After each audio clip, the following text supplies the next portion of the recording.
Welcome to Envision Radio from the United Wave Greater Charlottesville and City of Promise. News Radio 98.9, 1070 AM WINA. Price Markey here again. I always forget that we record this on Thursday because... Nobody knew that. Now it was a secret. Well... No, because we talk about... But here... Now we do be like, wait a minute. Oh, Lord. It's not live, but we do this thing, and then we're like, well, what do you want to talk about? And they're like, oh, do this thing tomorrow. And I'm like, so when people hear this on Saturday, your thing I know. done already happened. I know. Yesterday. I hear that happening. And I'm like, oh well. So this will air Saturday. It's Saturday morning. Cool. So if you have a Friday promo, don't do that. People have done it. I was like, yeah, do the promo for tomorrow. It's Thursday, and I'm thinking it's gonna happen. See, that's right. And they're like, yo, come by the function tomorrow, and I'm like, ooh, everybody missed that. Right. And no one showed up to the thing. What happened? But I was thinking about that because I was about to be like, oh, I'm getting my knee fixed tomorrow, but I will have gotten my knee fixed yesterday. Oh my God, Price's knee was fixed. Yesterday, Oh, good. it's fixed. Yesterday. My knee's fixed. Yes. It's Meanwhile, all you've been better. setting people up for failure. That's correct. And what you're going to learn very quickly is this show's about me. So we got Ray Elliott here, whatever. That's fine. We're talking about my knee for a second and how well it got fixed. And thank you to the folks at UVA Sports Medicine. Anything else we want to talk about yesterday? What happened? Juju Watkins did her knee. We are going to rehab together. That's what I'm setting up. Oh, That's the plan. We are yes. the same. Call her down here. We are very similar. Juju Watkins, me, Kyrie Irving. Yeah. Very similar people. Very talented. Finally, two ball athletes players. at the peak of their powers and a 37-year-old podcast host. We are very much of the same thing. We got hurt doing the same stuff. We're similar animals. Anyway, more importantly, how are you? I'm doing very well. Fantastic. Good. Thank you for joining us. So the one thing that we do here, the only thing we've done, I think, every time, is ask one question, and that is tell us a little bit about you for people who don't know you or aren't familiar with your work. Tell us a little bit about who you are, and then we sort of trace this typically chronologically, and we'll see how far we get before we take a left. All right. I'm going to see if I can, do my best to explain who I actually am. So I'm Raye Elliott, co-founder and executive director of Flip Inc., and we are a 501c3 nonprofit headquartered in rural Dillwyn, Virginia. We operate in 4 states with 4 physical locations. So, of course, in Virginia, Baltimore, Maryland, and Coppin State University, HBCU. Hey. Yes, hey. And also Philadelphia, Pennsylvania, and also in Georgia. So super excited to be here. We are a young organization, not quite 5 years old yet. And so we will be 5 in September. We were formed in the midst of September 2020, in the midst of COVID. Oh, Okay. wow. Yeah, we survived, right? I know. That's what I'm saying. Her eyes are so big, y'all. She's like, oh my goodness. Things that started then, I'm like, oh, they're gone. There's so many things are gone now. Yes. That even had a lot of history. Yes. That had even organizations that were 10 years old, 15 years old. Like Circuit It's hard City. to hard to survive when people are at the house. Yeah. Not in your location. At the house. Yes. Mm-hmm. What so why then? So it was with a lot of turmoil that we were facing with the Atlantic Coastal Pipeline. So I'm originally from the historic community of Union Hill, which is in Winjana, Virginia. So basically Buckingham County still. Hey. Yes, still A. And so we are rich in resources. I used to go out there for summers with my family, and I never had no service. When I get out there, I gotta go outside and play around. Service now. Okay. I had AT&T 0 bars. Right, 0 bars. Singular did not make it out there in the early 2000s. Listen, Metro PCS is very, like...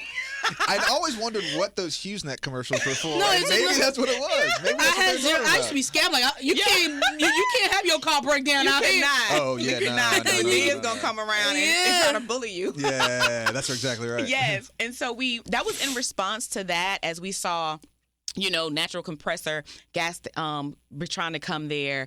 It's an elderly community. It's predominantly Black as well. And so we were opposing the ACP, and then it was subsequently terminated. But one of the things we did focus on, my cousin and I, AJ McDonald II, and that's also our co-founder, was what can we bring to the community now that can help offset all the buying up of the land and the big businesses that are looking for utility scale solar. And then when we bring something I did to community, how do we help put those people in jobs? And that's why Flip Eat was formed. And we also wanted it to be equitable as well as ethical. Go back to the beginning for me. What is your I say training, but even like that matters. Like, but just like, that's a very specific thing, right? So what is your background that put you into, right? Because that's an interesting point of view on an issue that I think a lot of people think about, right? Even what we've seen in Charlottesville, right? Like the growth of Charlottesville and the way that's pushed and parsed and cut communities, that happens everywhere. Right. But taking, what is sort of a very kind of utility focus on it has to come from somewhere. Right. What is that point of view? Where did that particular point of view come from? So it was like pieced together. So so I'm gonna walk you through some of that because you said you wanted like that's exactly right. Yeah. All right. So I have a background in renewable energy as well, specifically hydropower. So I worked for the U.S. Army Corps of Engineers when I got out of the Army.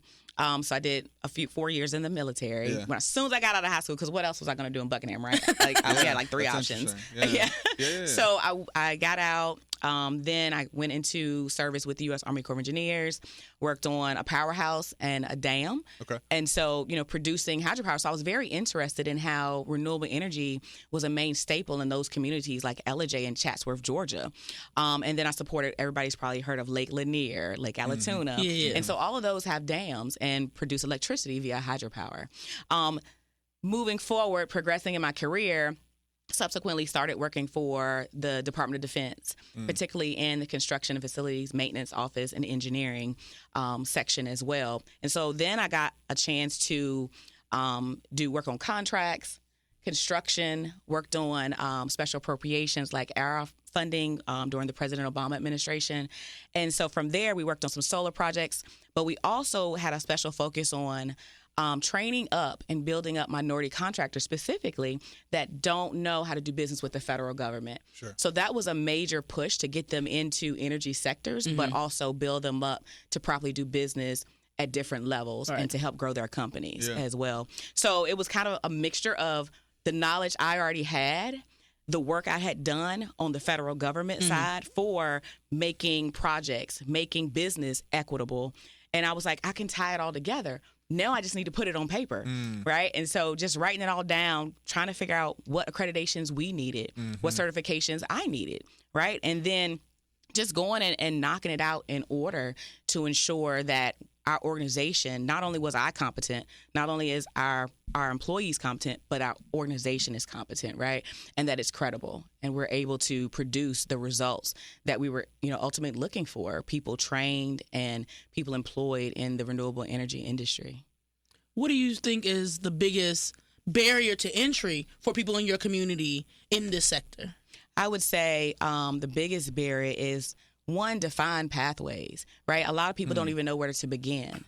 They say, I want to get into solar, when the first thing they think is utility scale or solar farms. And that could be further from the truth. So what we've done at Flip Inc. is we've created defined pathways for people, a lower barrier point of entry, and then a progressive career pathway where they're able to use portable, stackable, global credentials, right? And we teach design, we teach installation, we teach operations and maintenance, and we also teach sales and economics as well. So, we do accelerated and compressed trainings. They're very rigorous. I use that paramilitary rigorous. Like you need to come in there, and day one you need to be ready. That's right. And if they're not, what happens? If not, they probably won't make the cut. You won't pass the muster. I like it though. You have to. It got to be serious. It's got to be serious. Sure. Yes, because we put, with our organization, we do a lot of advocacy and we fight for people to be able to have these opportunities, right? It hasn't always been easy for our organization either to break into an industry that's male dominated and predominantly whitewashed, to be honest. And I've always been in a male dominated industry. So, I've always had to be tough, but now we have to be strategic, right? Now we have to think of operational aspects instead of just being hard hitting. We have to think about how our movements, how our actions affect others as we're breaking into these industries and the people that come after us. I forgot to make sure that we mention, if you're just jumping in, this is Envision Radio from the United Way of Greater Charlottesville and City of Promise, News Radio 98.9, 1070 AM and 1070 AM, WINA, Price, Markey, Raye, Elliott with us. And again, big thanks to our sponsor, friend, Jefferson School Foundation, the proud owner of the Jefferson School City Center.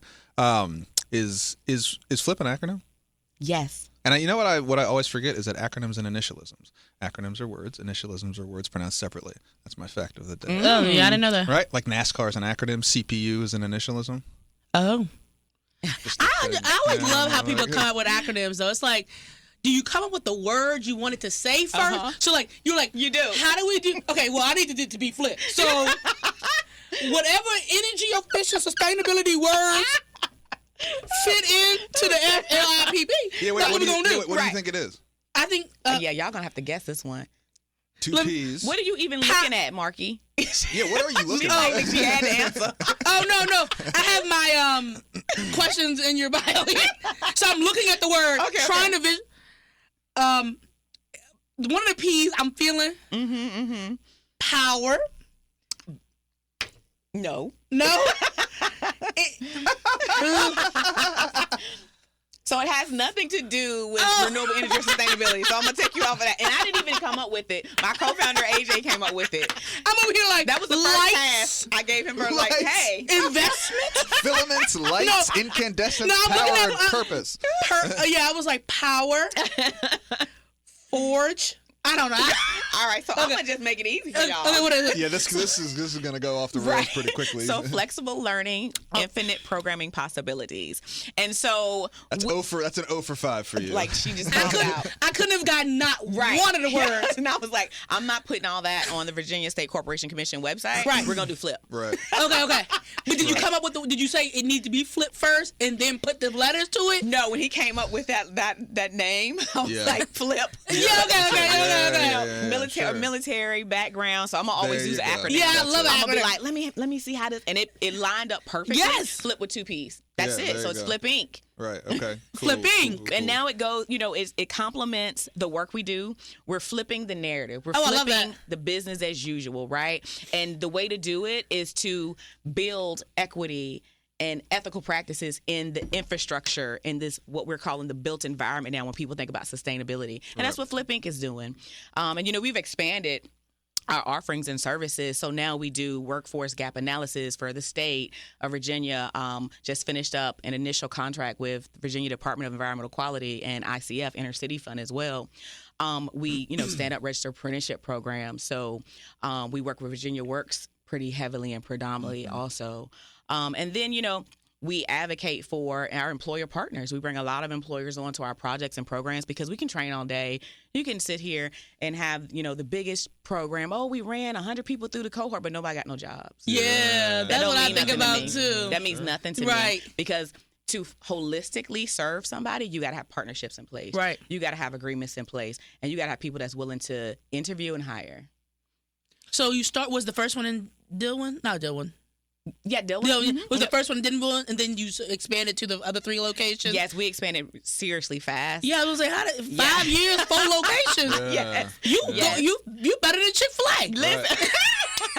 But you know what? One thing we learned growing up, from the community I'm in, being Black, being a woman, is we typically do more with less. Yeah. Right? And so, a lot of people think, well, how did you even do that? I didn't have a 401k. We were literally funding all this stuff, with our Dillon office. Mm-hmm. And AJ and I were funding it out of pocket because that's how invested we are. That is how passionate we are about the work we do. And that was how we started giving our trainings away for free. Yeah. Mm-hmm. Why the places you chose, right? So what's the geographical significance, or is it just where opportunity was? Well, we have an old gas station is what we own outright. Okay. In Dillon, and so the pumps don't work. Yeah. That is so expensive. Yes, it's so expensive. So we kept that. That's an interesting little bit of irony. That's what I'm saying. That's what we do. What do we do? We flip. Yes. Price is like, I can't with y'all. No, I feel like the marketing. So when you got the gas station, is that what you was like? Oh, it's a gas station. No, this was in 2017. We doing sustainable energy. I was about to say, why did you? Yeah, you just said that. You had to have been thinking. You looked over here and you said, "Oh, we just own a gas station outright." That's a thing that people are just like, "Yeah, everybody just don't do that." I got myself a gas we're going station. to sustainable energy, but we're going to be at the symbol of energy from the past. So my vegan restaurant at Outback Steakhouse. That's exactly it. It's like having a vegan restaurant at the most protein-based place right? Like, This used to be a Texas Roadhouse, and now it's and now y'all serving veggie sandwiches. Y'all crazy. So look, let me tell you this. So it's crazy because I was actually incarcerated at the time that AJ bought the gas station in 2017. Hold on. Time out. You gotta see. I got a bag back. Yeah, we gotta go. I was gonna let you keep going because I knew you would get to it. We need context for that. So hold that. Okay. So you grow up here. You join the military. You do. Was 4 years the plan? Were you like, I'm in and out, or was it just kind of how it? I actually wanted to be a long termer. I wanted to retire. And that no plan kidding. switched because I went in as, okay, so here's another energy tidbit for y'all. So I actually was a aviation fueler. Wow. So I did hot refueling and I worked on the airfields mostly as well. So I was like, I can't even go to college because, they give you all these benefits up front. Army college fund. You got GI Bill. Yes. We also going to give you a sign-on bonus. Okay, so I'm like, all right. But then I'm always in the field. Yeah. So if I start a class, I was going through the satellite campus of University of Maryland at the time, the European division. And so every time I start a class with like week 2, I got to go to the field. Yeah. With the grunt. Yeah. Right. So because I got to make sure that they track vehicles working, they air vehicles working, we have to make sure everything's fuel. So it was like, okay, well, when my enlistment ends, I'm not going to re-enlist. And I'm going to go to school full time. Okay. Right? And so, so then I got out of there. Okay. Back to what you were saying, worked for the Corps of Engineers. Okay, keep going. Went to, he's like, keep going, get to the prison. I know. No, like, just be up front. I feel like I'm at the with- movie theater and it's like 25 minutes of previews. I'm like, Right. Work with DOD. Work with DOD. And part of that, as I was explaining, so I was in the construction section, in the contracting arena and position. And so sometimes you see loopholes and you take advantage of it, right? And at that time, I let my ego get to me, right? I had so much power. There were 0 internal controls at the time, to be quite frank. And I initiated projects. I was certifying that the work was done and then certifying the pay request. But then I have somebody on the contract on the backside is somebody that's going to kick back funds to me, right? And so that is how I caught my case. Subsequently, and I ended up serving 2 years and 2 days in Alderson Federal Prison Camp. Them 2 days matter, didn't it? Them 2 days matter. Because let me tell you, day one for everybody is Listen, also the same. she almost right? came across the table. It's going to be strip, squat, and cough. I don't care where you go. Sure. All right? That's if somebody doing 20 years versus somebody doing 4 months or 2 years and 2 days, day one is the same. Yeah. So all them days matter. You know who actually said that too? Shad said that too, right? Because his whole thing, his whole 7, he was like, I know to the hour. Yes. How long I was in there. Yeah, he did. Yeah. I was like, how would you know that? Yeah. He's like, you He's count like, them. Yeah, you count them because yeah. you're always trying to get to 0 days. Yeah. When they release you. Yeah. And so I was never handcuffed, never behind a jail cell. It's a camp. It looks like a technical college. It's like PVCC to be honest. Yeah. That's so that's a shocker to a lot of people. It's like, well, why did we waste the American public's money? But they have to teach you a lesson. And the lesson in that is everything you do will come to light. Right? So you have to be cognizant of that. And so you have to know, hey, I'm not going to do this because I don't want to deal with these consequences, right? So you have to temper yourself as well. And so I had a lot of control, power, what we talked about in the beginning, right, before we started this. And sometimes that can corrupt people. And, to be, honest about it, it did. It did for me. I was very young. I was like 28 years old, 27, 28. And I ended up leaving when I was like 31. But I didn't even get indicted in any of this till I was 34. So imagine how my mind and life has changed. My attitude, my personality has changed over those 7 years before this even hit me. Yeah, right. You see what I'm right. saying? Yeah. And so when you think, you're like, wait a minute, I'm not even like that no more, right? That's right. Yeah. Why are we talking about? Yeah, why are we talking about old stuff? Yeah, you bring up old stuff. Yeah. So Leave it in the past. Right. And so it don't work like that. And so I still had a strong network, thankfully. And I didn't have the issue of reenter society that others had, but I had all this experience. My connections were, mayors. My connection are base commanders, adjutant generals. You understand what I'm saying? Executive level people. So within 30 days, I'm at the Atlanta halfway house. I'm going to be there 5 months. My mindset is different. And so I'm there. I'm just like, I'm 30 days. I'm at a position. I'm making $75,000, $80,000 again, right? You gotta hit the grind. And then I don't have any bills of this. I don't have any debt no more, right? Because I've literally been sitting there reading books for 2 years, 2 days, like literally, and training dogs for disabled veterans. Like that was what I did, and I became the town driver. So I had community custody. So I'm driving a GSA vehicle every day taking people to the hospital in West Virginia, or taking people to Charleston Airport in West Virginia, and coming back. That is the level of custody. I have a cell phone and keys to the vehicle. There's no escort. There's no officer. Right. And so, again, when you think about that, again, why are we wasting taxpayers' money? But they have to teach you a lesson. You have to have some kind of consequences and repercussions, right? Because I still don't know what would have happened if they had just slapped you on the wrist and said 3 months probation. Right. Sometimes that emboldens people because the true repercussions are not there. You still slid through. Yeah. And look at, every major corporation. Right. Once they give you an inch, you better take the mile. You better take the mile.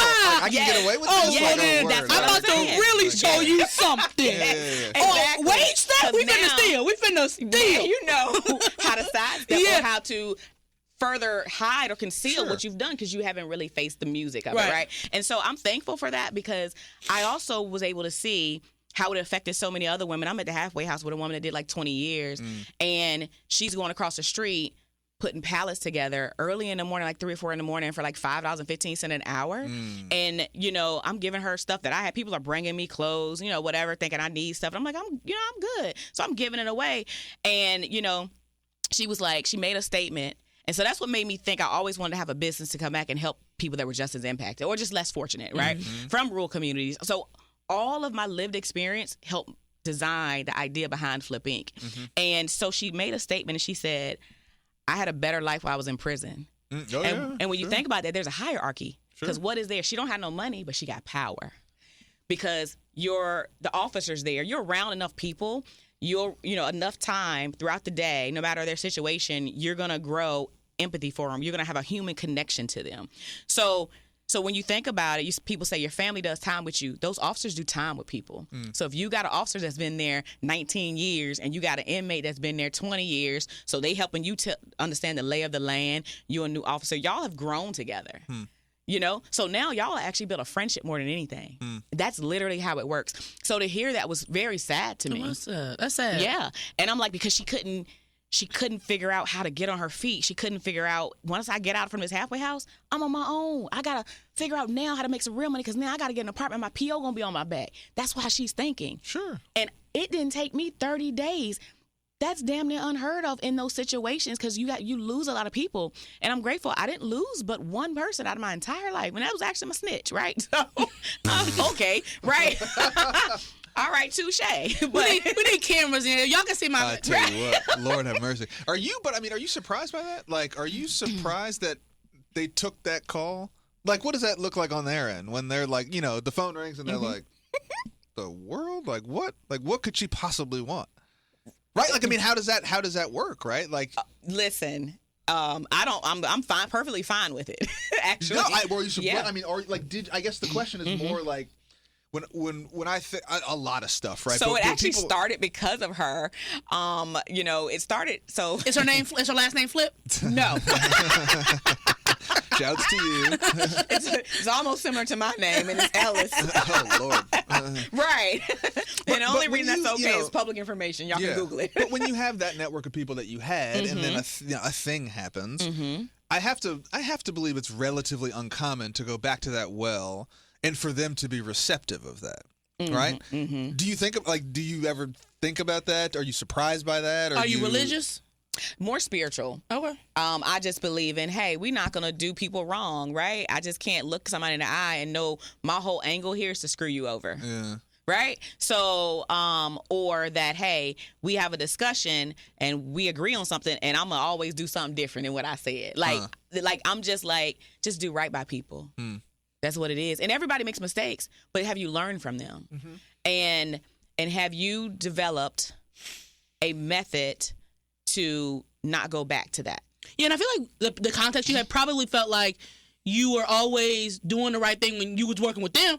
Like, I can't speak for your other people, but every time you work with me, things got right. Yeah. Things was done on time. Yep. So I don't got no problem giving nobody no second chance, but I didn't have no problems. Right. Yes. That's what I would have been feeling. Well, okay, well, when she was in my office, work was good. Yeah. And I would bring her back again and again. I don't care what they said down there at the courthouse. That's all, Right.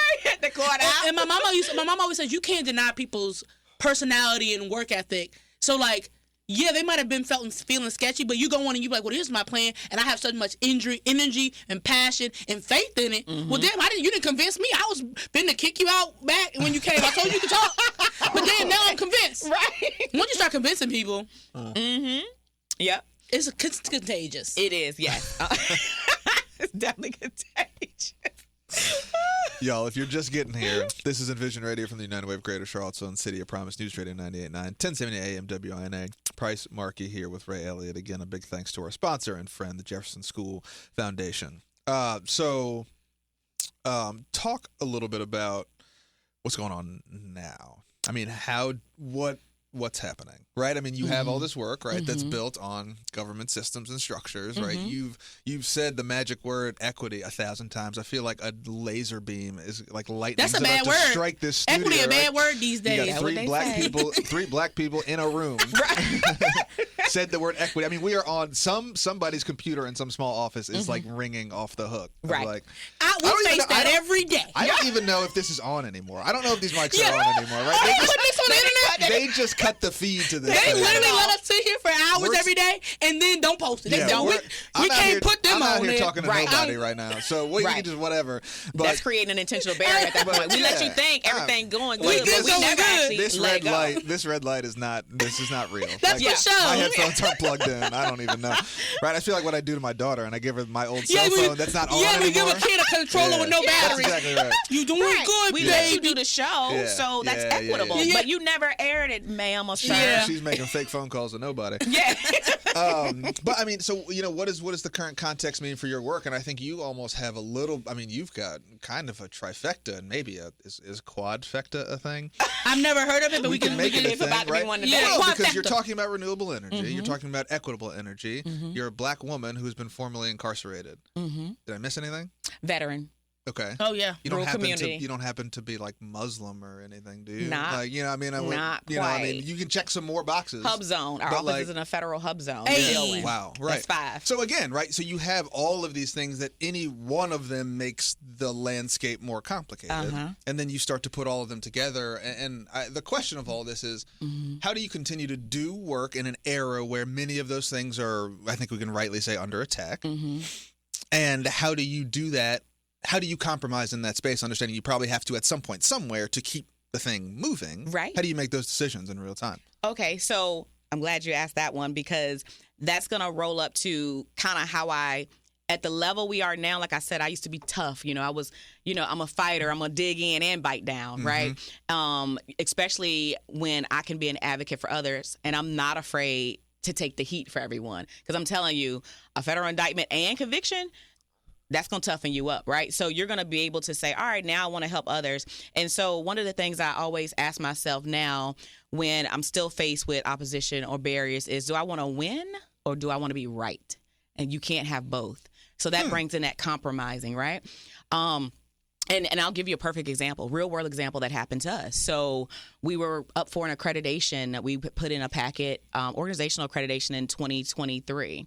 All right, so not too long ago. And I'm going to let you everybody that's going to hear this later, and y'all can try to figure out which accreditation On Saturday. was. Right, on Saturday. It's Saturday, by the way.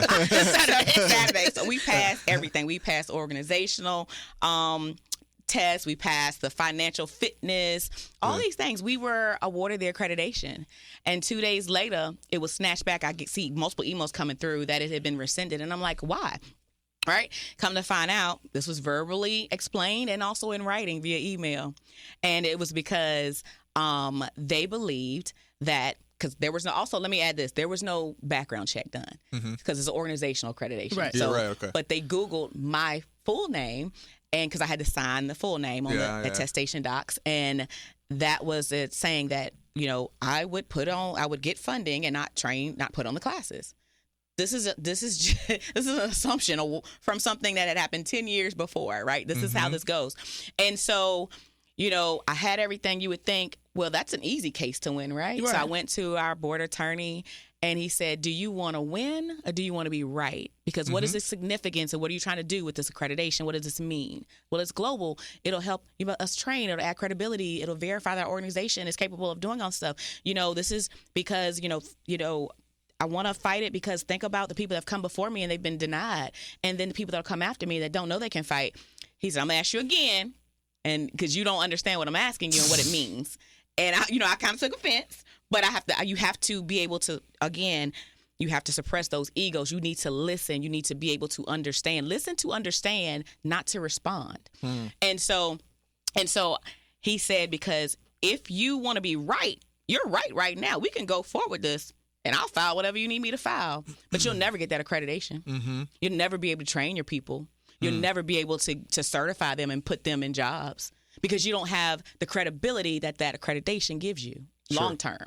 So do you want to win or do you want to be right? I want to win. He said, well, we're going to go a different route. We're going to do what they ask because they, always give you an appeal option. We're going to do that. We're going to add some more to it. And then I'm going to send the email. It matters when you have that attorney send the email versus me going back and forth. So let me handle it because you have emotions involved in this because I thought that was the end of our organization. Right. Like that's a lot, right? So you have to know when to compromise. You got to know when to be strategic, right? Because the long term, you see how fast we've moved. We were one of only 4 in the state of Virginia that had this accreditation. The other 3 were community colleges, and some of them weren't even operating their solar program. How about that? I'm the first Black-led, female-led organization to have that accreditation. So we won because I didn't just want to be right. Yes. Yeah. Does that make sense? It does make sense. Yeah. So you got to understand brings that. up an interesting That's why I'm not at the top. 'Cause I like to be right. Yeah. That's exactly why. That's why y'all the big dogs and I'm just a little exactly black man why. and judging my stuff. You sitting high, looking low. That's exactly why. and I think it's an interesting sort of case study in personality, but and also kind of evolution of individuals. But it brings up an interesting point. I think about this often about the way we view our politics, and not from a standpoint of politics or policy, but from a standpoint of sort of the signals that we send out, right? And so to saying something interesting that's like, do you want to win or do you want to be right? I think is an interesting kind of analog for the way that we handle a lot of what we do socially, right? I think we're very interested in appearing progressive instead of doing things that actually help, right? Yeah. And so we've had these conversations often, and we've had them. We talk about it a lot. That like, what's more important, right? Yep. What's more important? Doing the thing where we look and we go, wow, like that's so impressive. But you said it earlier. You said we got this whole thing where people graduate from these programs and don't get jobs. Correct. But you can get a lot of pats on the back for being like, wow, 15 people graduated from this program, right? And you can be like, 0 all right, people got a job. right? There you go. That's the thing, right? But that's enough. That's enough to you could fund a program on that. Look how many people graduated from this program, and then they're in someone else's sort of data pool. Yep. Right. My measure of success is this. Boo. There we go. Right. And so I think that's an interesting sort of talking point for a lot of nonprofits about, okay, like, what are we doing, right? And sort of is the goal of what we're doing really kind of sustainable enough from a standpoint that we're willing to hold ourselves accountable to what you would consider the actual winning. Right. Right. And so as you guys grow and move and shift and there's more attention paid to you, I mean, how do you maintain sort of an eye on the purity of the organization, right? Because as things get bigger and there's more money involved and there's more people involved with more incentives and ideas and I mean, how have you found that, right? You go from a very small sort of 5-figure organization to very quickly, right? A 6-7-figure organization. Yeah. That's a champagne problem, but there's a lot that comes with that. Oh my God, more money, more problems. Yeah. That's what I say. Right? And so, I mean, how have you found? it. I mean, how have you found some of that stuff? And I mean, what has surprised you about that? Right? Because I think the popular conception is like, oh, bet, like more money, cool, like great. Yeah. Which, yes, like objectively, more money is better than less money, but more money not used properly, you can get back to where you started really quickly. With 4 figures or something. The bottom can fall out really quick. Right. Right. So how have you found that? And have you found that, leading an organization that's kind of been on a rocket ship, has it been, it's obviously been exciting and I could tell from the way you talk about it, but is it kind of is there a level of trepidation that accompanies that you're like, oh, we got to make sure that all the doors and windows are closed. Yes. Because we're in a much different neighborhood now. Yeah.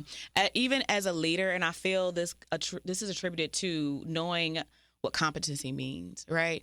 So as I become a leader, I find myself more and more not just singularly making the decisions. I rely heavily on my partners. Hey, what do y'all think? I help them inform our projects, our project designs, my employer partners are surprised that I come to them and say, what do you want to do? Does this make sense? Is this going to help you operationally?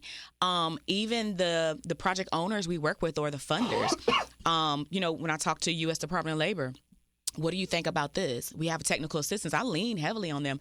And they're like, a lot of people don't access this. They just operate these programs. Yeah, they just do. Right. And I want to make sure, like Price said, we don't get away from why we were started, to operate ethically and equitably. I sit on a lot of boards, and I've come to find, on some of them that maybe I was supposed to be checked the box, right? Sure. Or making the head count. Yes. Sure, Right? sure. And so the thing about that is, and how I use, I leverage that and make sure that, hey, if you're saying you want something equitable, you want to be diverse, as inclusive as you can be, that's geographically, gender, right? Not just race. That is also psychographic. Like, what do people interest? What do people think? How do they apply this stuff? You have to encourage and create a culture organizationally of belonging. Someone has to feel like their ideas are supported, that the expertise that they have to add is also accepted, right? And so a lot of our projects have designs that are backed by the people we train, the participants. What do you need? Because if I can't just create something, and you find this when organizations go in communities, they don't have a representation. Yeah, they just build the thing. Here you go. This is what we're going to do for you. Yeah, And I hope you're happy. I hope you like it. And they went and got it funded. The accountability supervisors support it. City council support it. And again, it doesn't go anywhere. And so it's And built. we're surprised too. We're like, Right. why didn't that work? Because you didn't ask the people what they really There you needed. go. I always tell a story. There It was you a go. story I heard about this kids wasn't getting to school on time or something like that, and the county thought it's because they didn't have enough buses, so they bought 10 buses, and then they bought the buses, and the kids still won't get to school, so they went to the mama. Why ain't you? We gave you buses in your area. Why your kids ain't coming to school? She was like, oh well, there's neighborhood dogs, and my kids I can't put my kids on the bus because it's dangerous. I can't even get them to the Right. bus. So the buses didn't help me. That's not why they wasn't going to school in the first place. You bought them 10 buses, and you didn't even ask us what we really needed to make our situation better. Yep. And so you just wasted all this money because you thought you was helping, and you didn't help us at all. Exactly. Yep. And you did a whole press release about it, is what they did, and so. Out front with the mayor. Right. And so I always make sure the people we say we're there to serve, we actually know what they need so we can properly serve them. Okay? So if I design a project and I'm planning on the front end, even before I've gotten it funded, I have these ideas and they be working. So I'll be like, okay, not surprised, but it's more so like, I'm really glad it worked and I'm really glad I'm able to help. But I talk to our employer partners. We have one-on-one meetings with them still throughout our projects that are ongoing. Like our one deal won't is till 2028. We're constantly adding more employers. But what do you need? I need to make sure employers are satisfied, but I also need to make sure I exhibit and include worker voice, right? Because, example, last year, we designed a project around the NABCEP PV Associate credential. That's what I do. That's our main credential. Our very first accreditation, and we heavily and exclusively train for that as well, right? And that's the solar credential.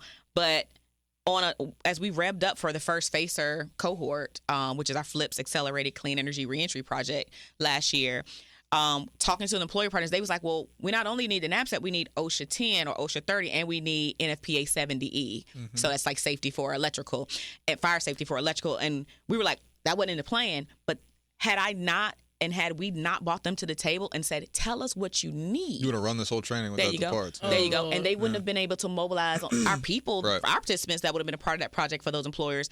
They can't get on the development site without those two. So you got to make sure you have the people involved to help inform these projects and demonstrations. And I feel like that's how I ensure that I'm very grounded. And we always are making sure that Flip Inc. Mission is still on target. And we adhere to that. And I'm very accessible as an executive director. I'm not. It's open door policy. Open door policy. We do that all the time, though. I mean, we do that all the time. There's so many things happening. I'm sure this is everywhere, but particularly here in Charlottesville, and we're not moving anything, right? But we do this all the time. Where there's all these programs, and people are confused why they don't work. And I'm like, you got all these people with degrees doing a whole bunch of stuff without asking any questions. And it's always really interesting to me just to talk to people. And I get this question all the time about a lot of these programs. They're like, who was that for? Right. Maybe it's a savior complex. A lot of times it's you got book smart, but you don't have implementation smart. Yeah, or Or community you just smart. don't. Yeah, you don't have any sort of social capital, know, in the neighborhoods. But I think it's also, I think it is. So if we look at hierarchically who is funding most of these things, who are they more like? The people who are getting the funding or the people who we are ostensibly execs? supporting? Yeah. Okay, so it's more likely that the people with the money are thinking like the people at the top of these organizations. Yep. So they have they're on the same wavelength. Like, oh, that would be a great idea, right? Instead of the single mom of 3 kids being like, Yeah. yo, like that ain't gonna work. And so there, and like you said, there's no social capital. So nobody's going to meeting these people for real where they are. Meeting people where they are is not just being in that location, is able to have a conversation with them and have an understanding. I go to a lot of these groups, bigger organizations, and we may go to listening sessions and they're talking about, I'm going to give you an example, GHG emissions. Do you think that in Church Hill, when you go there and you want them to support their program, they know what GHG emissions is? 100%, right? You get what I'm saying? So it's the messaging, right? Being able to communicate and meeting them where they are on the intellectual level as well, because I see it all the time. You know, it's a statistical fact that minority-led nonprofits get the least amount of private funding. I've seen it in some of the organizations I sit on boards on, and I know they have no way to execute these projects, but they had these pilot ideas, and they don't bring anybody that actually does the work to the table. But again, the people that they brought to the table all look like them, and the people that they asked the money for all look like them, right? And so it gets funded, and then you're stuck. Yeah, that's right. And so I kind of it's offensive. Yes, it is offensive, but that's another reason why we can't stop because it's offensive. Flipping can't just stop and get mad. Again, I gotta know: do I want to win or do I want to be right? Yeah. What advice would you give to someone trying to get into your line of work in your sector? Okay, so the first thing I would say is focus on the step in front of you and not the staircase. All right? Because if you focus on the staircase, you'll never reach you won't reach the top and you won't reach those goals. It's going to be a lot. These pathways are barrier ridden, from an organizational standpoint and from a personal standpoint. They just are. So I would say, take it one step at a time, literally. And also, reach out to organizations like Flipping, right? See what we can do for you. We have active projects going. We have our upcoming FACER cohort number 2. It's a 3-week paid internship. We pay 100% of the payroll to the employer partners. We pay 100% of the supportive services, and we cover the wraparound provider activities as well on that project. And we have a 12-month follow-up. So we're making sure people get jobs. If they don't get jobs the first go-around with the employer they did the internship with, we're running them through other programs, and we're also connecting them with other employers on other projects we have. We've been very successful in that. And so I say reach out to organizations that are doing the work, that that are known to help people get in this type of industry and sectors. And Flip Inc. would be glad to help. But also, I would say there is no plan B, right? And when I say that, a lot of people say you got to have a plan A, B. No. My plan is plan A, and plan B is to circle back and make sure plan A works. All right. So that is how committed you have to be. All right? It don't need to be, well, I'm going to just go do this and I'm going to do this. No. Now, this is really how you evaluate something. When we talk about projects, I used to be a project manager before I was a contracting officer with DOD. And so when you think about projects, think about your life as a project. You have to come back and see, why didn't this work? That is a true evaluation, an iterative process. And then you go back and fix that stuff and you make it better so that plan A works out. Right. You don't need to keep moving. Because I talk to people a lot. I help coach some people through some things, and they're like, I want to do X, Y, Z, and 1, 2, 3. Well, no. You always take the path of least resistance first. Now let's get that carved out. Mm-hmm. What is the end result? Now let's do some backwards planning. Now what activities go in that? What tasks go into that? And then what do you need up front to even begin all of this? Right. It's a very electricity-focused. Yes. And you mentioned you're on a lot of boards. Mm-hmm. You're running your business, but we can't all be saying yes to everything. How do you, on the opposite end of that, how do you relax and make sure that you're taking care of you while also making sure your business, that balance. People call it work-life balance. Right. I don't know too many people with it, but Work-life balance. Yeah. How do you, navigate that? Being, the top of your game, your business doing great, but also needing to come home and be like, I need to put this burden down and for me. Yes. I would say, so that's going to be twofold. So first and foremost, I've adopted the fact that if I don't have to work on the weekends, I ain't working on the weekends. I'll be like, I'm not doing that. Unless a lot of EDs, they work I used to do 7 that. days a week, 24 hours a day. There is not a day that a donor can't call me, not me. Right. The me is universal. Right. You can't call me because I'm going to be on your beck and call, essentially. Because I'm at the top and I got to be. That's how we get ahead, but... I need to be able to have a clear mind. I need to be at optimal performance. And I used to, when I was building the organization, I did that a lot.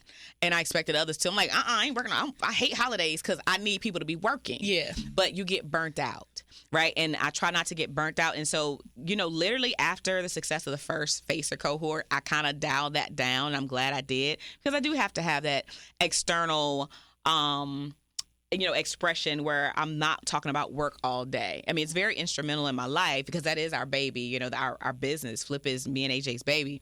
And then the projects we design. And then I think just making sure to make sure I don't say yes to everything, even a phone call. If we got to do a follow-up call, can you put that on my calendar? Because if it ain't on my calendar. I'm not just taking no random calls. If it's not on my calendar, I'm not going to do it. And I go by that calendar. So it needs to be updated. I need to make sure the people I work with may put descriptions in there so I know what I'm supposed to do when I get there. I know what's expected when I get there, too. I'm really big on that. Pick up Kyle. Yeah. So that helps me manage my life, my personal calendar and my Outlook calendar. And I got this phone. I may not have that laptop, but I got this cell phone with this iPhone, and it is a beast.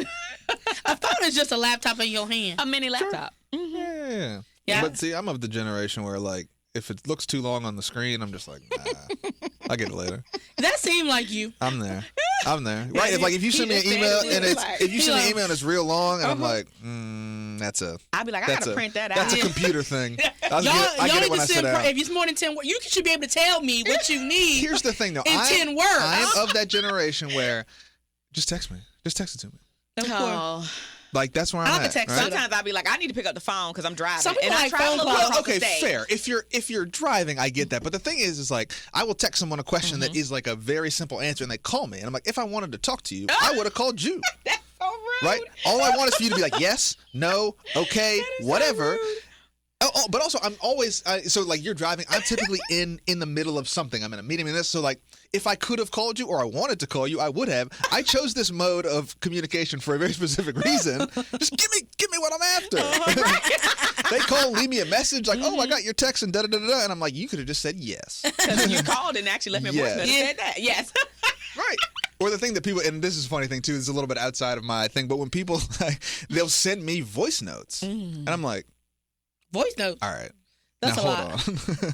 At that point, now I'm confused because I'm like, maybe you should just call me. Sometimes you got to hear the tone and what I'm trying to say. That's so what you'll I'm saying. Really I'm like, that's why they do that. See, and I would grew do that up occasionally. but I grew up in that era where I can interpret your text tone, and I'm also not going to trip off I'm not going to trip off like, is she mad? Is she whatever? I'm like, whatever. We'll be all right. But yeah, that is funny to me too. And trying to move through stuff quickly. Yeah. I'm like, if you would just text that to me, I'd just been like, yep, boom, on to the next thing. We ain't got to do I don't need a steering committee to have a meeting to assemble a work group. Just say yes, let's go. Let's move on to the next thing. Let me ask you this: how much does what's going on legislatively affect your work, right? And judging by what you guys didn't see, but how do you work in that world, right? How do you plan in what is a just very unpredictable era? Again, particularly on a lot of the things that you're working on. And I think the other thing that I found, and I'd love to hear your take on this, is how much of it's bluster, how much of it's theater, how much of it directly affects you versus do you have just a Google Drive of contingency plans? If this gets defunded, we do this. If this goes under, we do this. Or you just kind of we're business as usual. We're going to keep ripping and running, and we'll just kind of respond as we go. So I heavily rely on my board to help me make a lot of those decisions as me and AJ work through that. But again, I've been an entrepreneur for several years, and I've worked in the contracting space as well. So diversifying your revenue streams is paramount to ensuring the organization survives past, me being an executive director. At some point, I want to go back to the board, right? And so we've already put into place plans to, making sure that AJ and I don't have to come out of pocket, making sure we have more contract heavy versus grant heavy, right? Making sure we are more fee for service heavy than grant heavy. Now segueing into, let's see about private funding. We don't have any private funders. No kidding. No, zero.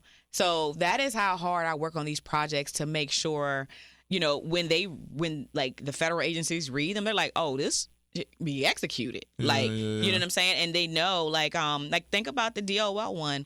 I'd never had a project with DOL. I had no past performance, but what they did know and what they could research was she done projects at this scale. Her last project was a $50 million Joint Forces Headquarters project. Quite sure she can do this $2 million one, right? And I was able to show that type of stuff. So, if I'm going after grant funding, I'm very particular about what I go after. I need to ensure that I'm probably going to get it. That's right. Right? It's something that I fully can execute and implement to the T. But yeah, diversifying those revenue streams. Now, have we been affected by it? My cloaking device still works. Just want y'all to know. Yeah. So our funding was never stopped, paused, or cut on the federal side. So we're thankful for that. That's great. I mean, that's a big win. And so, we do work with U.S. Department of Energy as well as U.S. Department of Labor too. And so our main thing is not just renewable energy. First and foremost is taking care of the people and workforce development, right? The other things are icing on the cake and perks that come along with it. Are you what does the future look like? Is there a branch out of this renewable energy, sort of, is it into other stuff? Or is that where you are because that's where you came from? Is that just what you know best and what you're comfortable with? Or are you going to say, okay, we're going to take a couple more branches of this tree and find some other alcoves? So we do train in skilled trades, actually. Okay. Yep. Then you already did the branch. Yeah, I already did the branch. He said you going to branch out? I did that. Yeah, that's great. That's pre-planning. And so from that federal side, I will say I'm very much educated on how to follow that trend. So, for instance, in I think it was 2022 when, Inflation Reduction Act came into play and it was enacted. One of the main things it talked about was registered apprenticeship, and that they were starting to enforce it for IRA in January 2024. How about October 2023? I had a registered apprenticeship set up. And now I'm able to do it for other employers statewide, right? So knowing if you follow federal dollars, you always know what the next move is. That's right. And a lot of people don't understand that. So, yeah, I follow the trends very, very closely. So I'd already started branching off and then putting the foundation in to get another accreditation. So now we're NCCER accredited organization as well. So we have 2 national accreditations, but NABCEP also happens to be a global accreditation. So think Microsoft, Cisco, but for solar. Okay. We are small but mighty. And Feels so big. Yes, we big, and so now we have the curriculum for not just solar but for electrical, for HVAC, for plumbing, for project management through NCCER, for weatherization as well. So on the energy efficiency side, so we have significantly branched off, and I'm the type of person, I hit the ground running, and for future expansion, now we're going to seek IREC accreditation as well through meeting those job task analysis or JTAs for solar. And so that is another, national accreditation as well. It's very highly regarded. And so that's the Interstate Renewable Energy Council. And so, trying to make sure we're in position when opportunity knocks, right? So we can just open the door at that point. We ain't thinking about it. We're not ramping up. We're already there. Yeah. Is there anything, if people want to get in contact with you, give them your details, but also is there anything you would like to plug? Remember, it's Saturday. Yeah. Listen. Do you have anything that's coming up that people can make if they hear this? Yes. So to go to our website, you can always donate to us because we're always going to need money to keep these programs going, right? And so that goes to General Operating Fund. But more importantly, we have our upcoming FACER cohort number 2. So it's FACER 2025. So you can go to our website and get more information, but I can give everybody the link. And so it's really short. It's a bit.ly link. So it's bit.ly/FACER 844-205 to go ahead and register. And that is our 3-week paid internship. Is heavily sought after. We have 10 signups already. We have not even been advertising for 30 days. Registration closes in full enrollment in June, but the cohort starts July 7th through July 25th. And so we're super excited about that. Again, it's a 3-week paid internship. We have several employer partners that we're super excited to work with again. We've gotten some new employer partners that have the same passion that Flip Inc. has. And so we're just over the moon about that. And it's 100% supportive services also, and wraparound provided activities are also provided. And to get in contact with Flip Inc., you can navigate to www.flip.inc.org, or you can email info@flipinc.org or emily@flipinc.org. And one will reach out to you at their first convenience, or you can call us at 434-207-8420. Lord. There you go. That's a lot. And I ain't even read Well, that. they can listen to it back. Yeah. It's on streaming too. Right. And I try to talk slow. That's true. Rewind that. Play that back. Reverse it. Flip it. And reverse it. Yeah, reverse it. You Wow. got to flip it. Any chance to throw Missy Elliott in there? Right. Perfectly okay with. That's right. That's right. That's exactly Put right. that thing in reverse. That is immensely nostalgic. Again, big thanks to you for Thank you. hanging out with us. If you guys have ideas for the show or want to get in touch with us, of course, check us out on social media and on all platforms at United Way Seaville, at City of Promise. Drop us a note, envision@unitedwayseaville.org. And again, don't forget, that is flipinc.org, FLI2PsINC.org, or that's info@flipinc.org. Get support on the show from our friends at the Jefferson School Foundation, the proud owner of the Jefferson City Center. And if you like what you hear, share this with your friends, your colleagues, your family. Subscribe on your favorite podcast platform for new episodes every week. And again, as was mentioned, best way to support us is make a contribution to Flip Inc., City of Promise, United Way, any of our lovely nonprofits. It's how we continue doing our work. And of course, this show. Anything else for this weekend? Get Saturday. Have a great Saturday. I think you covered it all. Have a lovely Saturday. Again, y'all are doing some Tom stuff in April, eh? Oh, Yes. I'm going to be on that too. Yeah, sure. Oh, Okay. you There have, you do you have go. I got a panel. Yeah, There you yeah. go. Oh, Women in Energy. Oh, cool. There you go. I might come through. So, Tom Festival starts April 16th. Yes, believe 4/16. This year? Is that what 4/16? April? That's what 4 Yeah. is. Yeah. You got to count. Yeah. Yeah, that was like, Yeah, so 13th Annual Tom Festival, April 16th to the 20th here in Charlottesville. Get your tickets, TomTomFoundation.org/2025-festival. Y'all are sponsoring it. You'll be involved. Yes. I'll be crutching around. You'll be floating around like a butterfly. You'll hear me before you see me. Anyway, let's get out of here before we say something else. That's crazy. For Raye and for Marky, this is Price. Hope you guys have a Peace. wonderful weekend. We will see you next Bye, y'all. week.